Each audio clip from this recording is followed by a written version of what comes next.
Welcome, Gunrunner.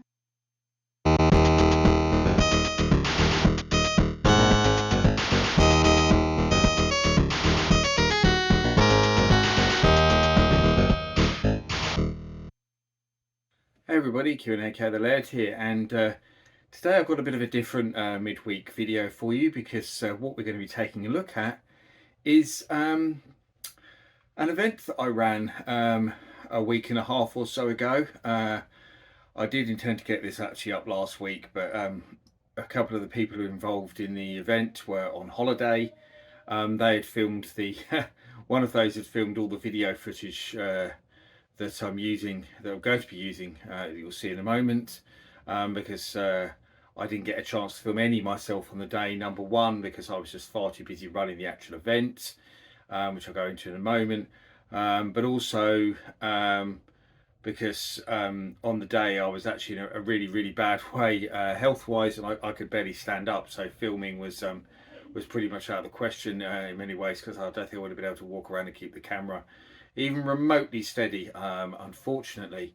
So yeah, but I do have some footage kindly supplied by volunteers and my community manager Shanaz, who is absolutely brilliant. She filmed a lot of this footage on her camera, along with some of the other volunteers who borrowed her camera and did some filming as well. So we've got bits and pieces from different people. So thank you to all the volunteers at Luton Comic Con, especially Aaron, I know he did a lot of the filming as well, and Shanaz. But yeah, so I mean, as you can see, this is footage from Luton Comic Con, the first such event in the town. Unless you're from Luton or near Luton, you probably don't know the significance of that. But Luton is one of the biggest, I believe it's actually the second biggest town in the UK. And if you're not from the UK, you probably wonder how that's possible in a way. But of course, we have towns and we have cities. Cities, and obviously cities and towns, the way they're actually classed is not by size like a lot of countries. Most cities have a cathedral, not all, but most. Some are just really, really big places that we get given city status. But it's all very, very complicated. There's good videos out there actually if you want to learn more about what constitutes a town and what constitutes a city. But yeah, Luton's one of the biggest towns in the UK. It has a large population, it has a university, it has an airport. So it's a pretty big place, about 30 miles north of London for those that might not know the geography. Quite a deprived area. There's some nice parts of Luton on the outskirts. I actually live on the outskirts of Luton myself. I don't live in Luton. I live sort of in a village on the outskirts of the town. But it's quite a deprived area, very multi-ethnic. So yeah, and unfortunately, not gets missed out a lot of these events. Although it's got a bit more attention recently, Luton, because as well as having things like Mental University and Airport, it also has a football team, Luton Town, who last year got promoted to the Premier League, which is a very big deal because they'd never ever played in the Premier League before, and they're a small, very small team, and their stadium is an absolute it's terrible. Their stadium is literally falling down. So they have to spend a hell of a load of money trying to get it up to some sort of reasonable standard for the season to start. And they're actually in the process of building a brand new stadium because the old one is just not fit for purpose. It's the smallest stadium in the Premier League, I believe. So yeah. So the town has been getting a little bit of attention for that recently, but also because we've put on this Comic Con. So I mean, Comic Cons happen all over the world, every town, all around the UK. There's lots of other ones in this area around here. I've featured videos for Hemel Comic Con and Luton Comic Con, not Luton, St Albans Comic Con on my channel before, that are both quite nearby to here. But yes, we finally had one in Luton, and I was one of the main organisers of that. It was myself, someone else called Jamie McGlynn, who was the other sort of main guy. He was the one who came up with the concept, and then he brought other people on board to make it happen. I was the first person who came on board and formed the organising committee with Jamie, and then other people came on board later, like Shanaz, for example. I mentioned our security officer Shane, so I give him a shout out. His partner in crime Nathan, all the volunteers who ended up helping out on the day. So people like Aaron and Ben, and there's so many. I can mention Sean, Chalesi. I'm trying to reel off all the names of the volunteers in my head just so I can give them a shout out. Malachi, Anthony, Ronan. Cool, there was lots of you. George, mustn't forget him. He was very very helpful. Yes, there was loads of them. If I've missed any of you, I do apologise. And then we had lots of great people come along to do talks. So, for example, we had local actor Martin Palmer, who's been in stuff like he was in House of the Dragon, he's been in Harry Potter films, he's been in the recent Star Wars series.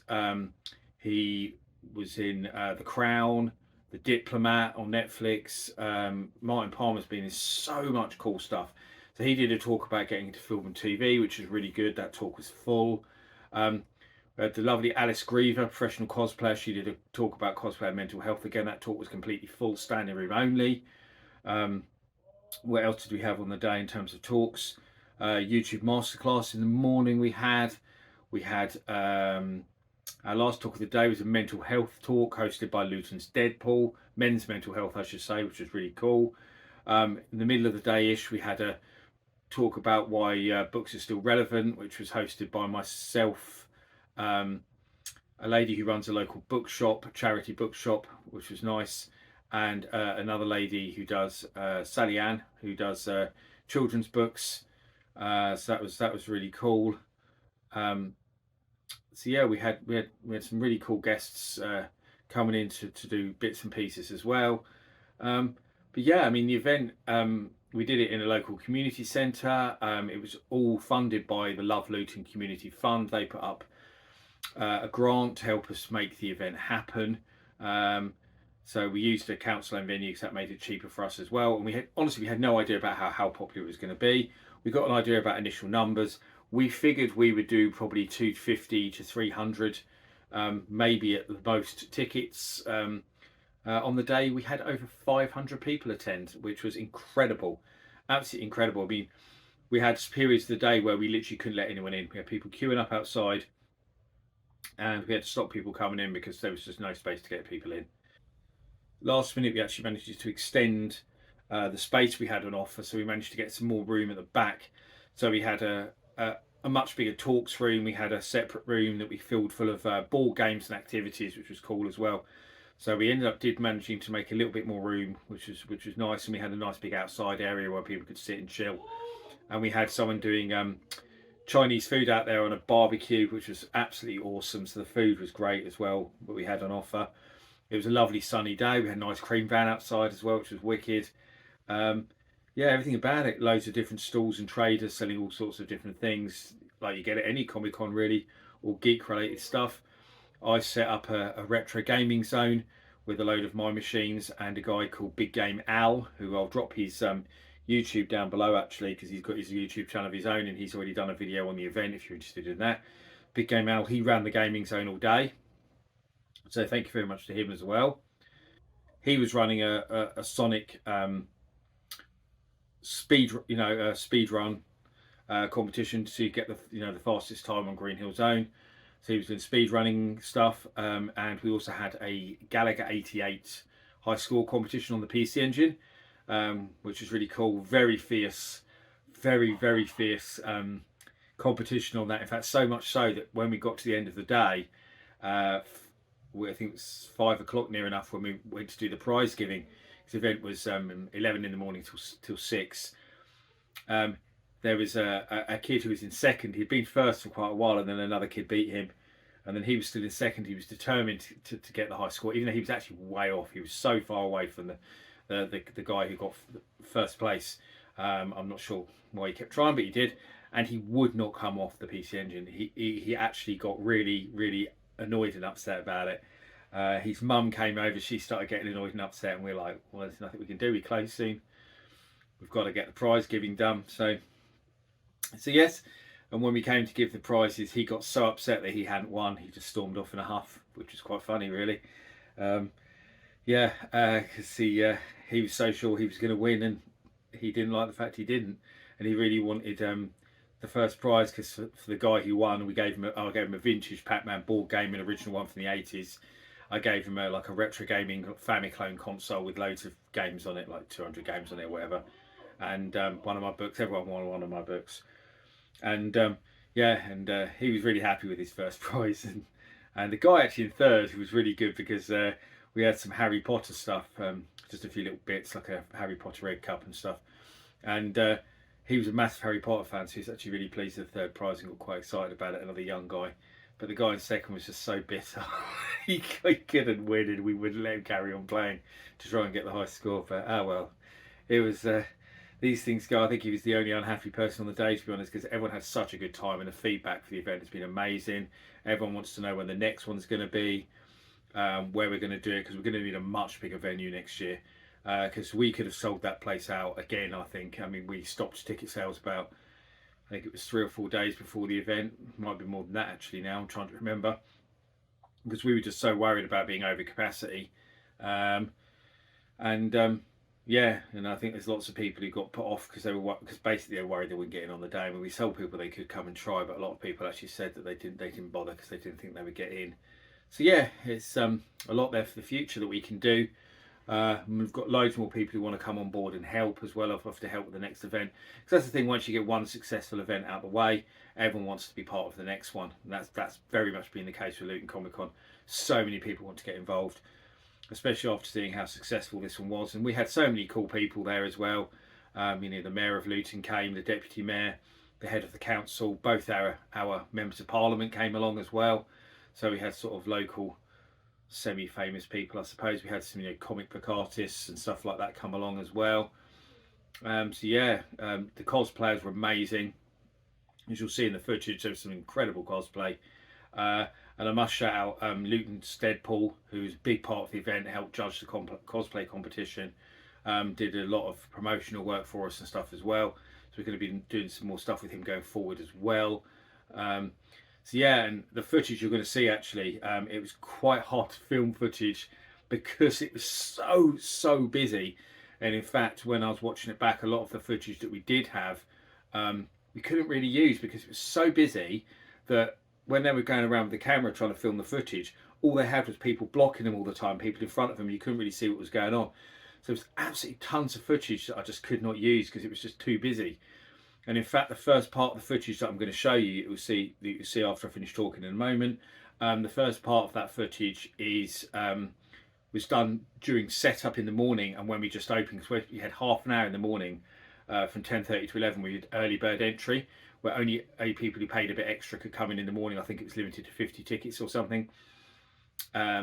So they were able to come in early and check out the stalls early and stuff, but people were still setting up in that time as well. So it was actually a good chance to get. I'm glad we got some footage during that period, because obviously it means you could see everything in terms of the stalls and the retro games and stuff like that, which you wouldn't have been able to see when we were at our busiest, because it was just impossible. You could barely move in the main room at all. But I have got some footage that shows how busy it was later on, and I've got some footage from the cosplay competition at the end of the day, which was a great way to end the day as well.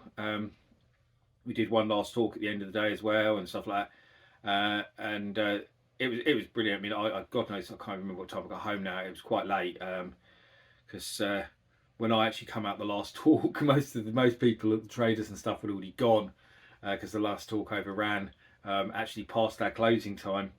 And then there was actually some more people who had the community centre booked, part of the community centre booked for the evening.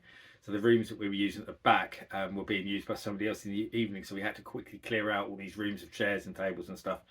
So it's crazy. So it was a very, very, very long day for me.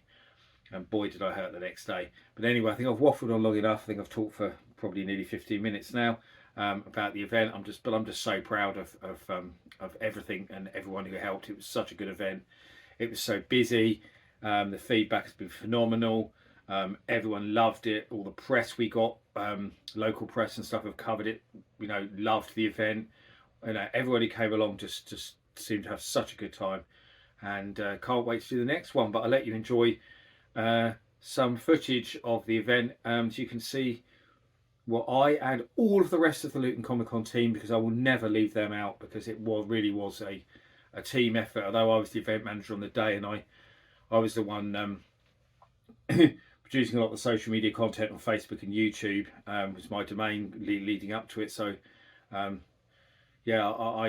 put a lot into this event, and so did everyone else who was involved in their own little jobs and tasks and stuff. And Every single one of them deserves just as much credit for making this event happen, I think, as I do. So thank you very much, everyone who was involved. But I'll leave you with some footage of the event and some music over the top of it, because my God, it was so noisy in there. And yeah, and hopefully you get a feel for how good Luton Comic Con was. And hopefully, if you're local, I will see you at the next one.